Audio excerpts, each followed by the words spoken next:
Hi, എല്ലാവർക്കും പുതിയൊരു വീഡിയോയിലേക്ക് സ്വാഗതം. നമ്മുടെ വണ്ടിയുടെ വൈപ്പർ ബ്ലേഡ് കംപ്ലൈൻറ്റ് ആയിക്കഴിഞ്ഞാൽ നമ്മൾ എങ്ങനെയാണ് ചെയ്യാറ്? സാധാരണ സർവീസ് സെൻറ്ററിൽ പോയി ചെയ്യാറുണ്ട്. ഇത് നമ്മുടെ വീട്ടിൽ നിന്ന് തന്നെ എങ്ങനെ മാറ്റാമെന്നുള്ളതാണ് ഞാൻ ഈ വീഡിയോയിലൂടെ നിങ്ങൾക്ക് കാണിച്ചു തരാൻ പോകുന്നത്. വൈപ്പർ ബ്ലേഡ് ഇരിക്കുന്നത് വൈപ്പർ ആമിലാണ്. സോ ആദ്യമായിട്ട് വൈപ്പർ ആം ഇതുപോലെ ഒന്ന് പൊക്കി വയ്ക്കുക. ഇനി വൈപ്പർ ബ്ലേഡ് എങ്ങനെ ഇളക്കാൻ നോക്കാം. വൈപ്പർ ബ്ലേഡിൻ്റെ താഴെയായിട്ട് ഒരു ചെറിയ പ്ലാസ്റ്റിക് ലോക്ക് ഉണ്ട്. അതിലൊന്ന് പ്രസ് ചെയ്തിട്ട് ഇതുപോലെ താഴേക്ക് വലിച്ചു കഴിഞ്ഞാൽ വൈപ്പർ ബ്ലേഡ് ഈസി ആയിട്ട് ഇതുപോലെ ഇളകിങ്ങി പോരും. ഇതാണ് ഈ വണ്ടിയുടെ വൈപ്പർ ബ്ലേഡ്. ഇതിൻ്റെ ലെഫ്റ്റ് ബ്ലേഡ് വലുതും റൈറ്റ് ബ്ലേഡ് ചെറുതുമാണ്. പുതിയ ബ്ലേഡ് മേടിക്കുമ്പോഴും സെയിം സ്പെസിഫിക്കേഷനുള്ള ബ്ലേഡ് തന്നെ മേടിക്കണം. ഇതാണ് ഞാൻ മേടിച്ച പുതിയ ബ്ലേഡ്. ഈ ബ്ലേഡ് ഇനി എങ്ങനെ വണ്ടിയിൽ ഫിറ്റ് ചെയ്യാമെന്ന് നോക്കാം.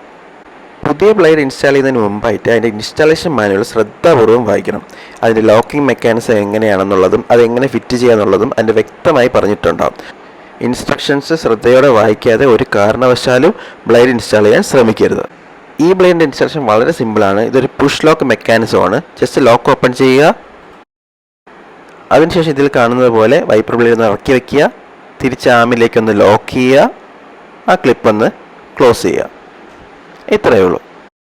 അങ്ങനെ നമ്മുടെ ഇൻസ്റ്റാളേഷൻ കംപ്ലീറ്റ് ആയിരിക്കുകയാണ്. ഇനി നമുക്കിതൊന്ന് ടെസ്റ്റ് ചെയ്ത് നോക്കാം. ബ്ലേഡ് പക്കയായിട്ട് വർക്ക് ചെയ്യുന്നുണ്ട്.